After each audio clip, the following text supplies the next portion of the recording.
This is an audio-visual study guide for Chapter 17 of Dana Harris's Introduction to Biblical Greek Grammar. Tense formatives, specifically tense formatives and perfect participles. The aspect of a participle is indicated by the tense stem from which it is constructed. The debate surrounding the aspect of the perfect tense also applies to perfect participles, although aspect is diminished in non-finite verb forms. So you've got reduplication, lay, perfect active tense stem, lu, the perfect participle morpheme, caught. The case ending os, inflected form becomes elukotos. Participle morphemes. Perfect active participles use the participle morpheme caught. It's easiest to consider the morpheme kuia in the feminine form as the combination of the connecting vowel and the participle morpheme.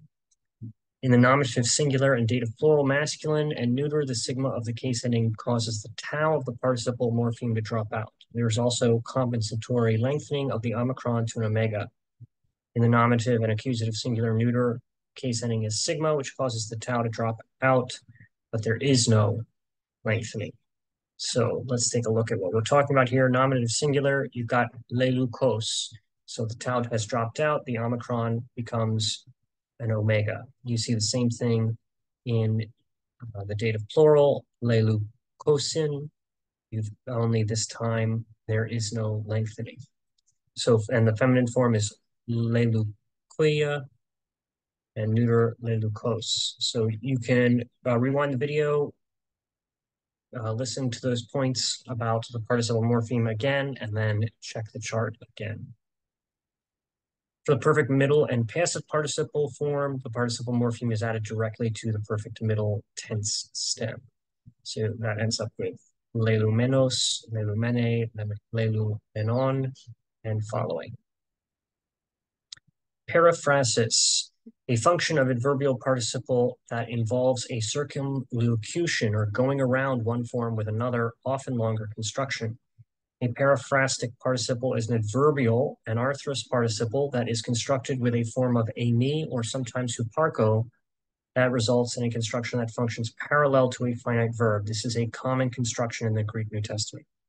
In the example below, the construction parallels the function of a perfect indicative and could be replaced with the indicative form peple roste. So este en auto peple romenoi. In him you have been made complete. So este and peple romenoi together are the periphrastic construction, but he could have wrote en auto peple roste, and that would have been a perfectly fine way to express the same thing.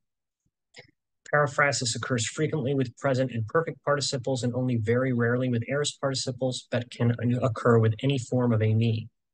The most common combination in the Greek New Testament is an imperfect form of ami and a present participle. No consensus exists regarding the function of periphrastic participles. Some verbs require a periphrastic construction for the third person plural perfect passive, but use could be a matter of style or a means of expressing emphasis. In general, it's not exegetically significant. Periphrastic participles are nearly always in the nominative case and follow the main verb. That's it for Chapter 17.